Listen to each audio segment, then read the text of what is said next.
I remember that Dad telling me one time, he said, the latter end of your life is going to be better than the beginning. For the simple reason I was 52 before I was married. Taking care of the family, I took care of him. I took care of Abe's wife, Laura.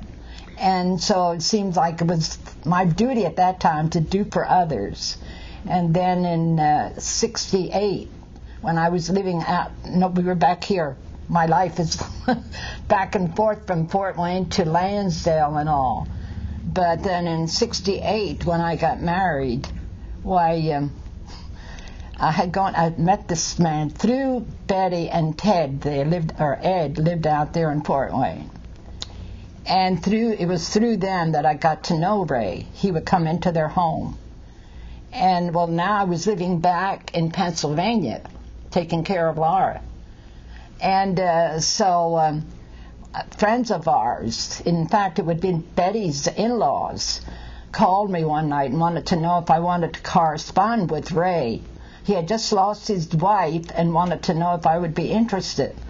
Well, I thought, you know, here I am 52, I had kind of given up on ever marrying. I thought I was fulfilled in my worship of the Lord. You know, he was satisfied me. But anyway, then John, that was my nephew, was going to go out to Fort Wayne for his 1W. And then I said, well, I would go along out with him. And then we made arrangements that I have a date with Ray. And so we went out on a Saturday night, and I was only going to stay there a week. And the people out there really was pushing him. If you leave her, go back to Pennsylvania, she won't come back. So he really worked hard in trying to get me to marry him. In fact, we had 3 dates, and then on the 3rd night he asked me, how about getting married? And not maybe just those same words, but in words similar. And then I said, the man I'm going to marry, he has to be a Christian. Oh, he says, I am. He says, I'm just a babe in the Lord.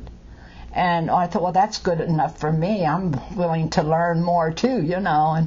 And so anyway, then, I really had the word from the Lord that this is for me, you know. I hadn't prayed about it even before I went out there. You know, I knew I was going to have a date, but I did not pray about it because I thought that was just all out of the question. And then by Monday night when he proposed, then I start praying. And I really prayed, Lord, you have to give me an answer, you know. And then I remember so well, I can still picture myself coming out. I stayed at a friend's house out there. And I remember so well coming out in the morning and having my devotions. And then it just came to me, if I want to give you something good, are you going to turn it away? And I just felt it was from the Lord. And then I said, well, no, how can I? Because I know you only give what's good. And so then the next morning I told her, yes, I'll consent to marry you. And I really shocked the family when I came back and was wearing a diamond ring. She shocked us. Oh, yeah.